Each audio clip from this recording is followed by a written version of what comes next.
விமர்சனத்தை தாங்க முடியாதவன் விரும்பியதை அடைய முடியாது. அது நல்லா விளங்கணும். மேடையில் இருக்கிறவங்களுக்கு தான், கீழே இருக்கிற எல்லாருக்கும் சேர்த்தான் சொல்றேன்.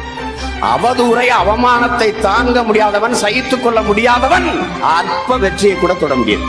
விமர்சனமும் கூட ஒருவித பாராட்டுத்தான்.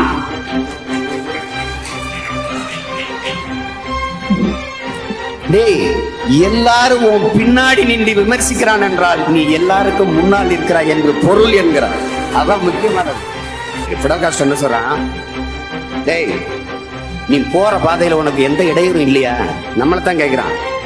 இல்ல, அது திரும்பி வாடா, அது வேற எவனோ போன பாதை, நீ போக வேண்டிய பாதை இல்ல, வா திரும்பி. பாதை எங்கும் எங்கெங்கு இடையூறு இருக்குதோ அப்பதான்டா நீ சரியான பாதையில போறாய்னு அர்த்தம் அப்படிங்கிறான்.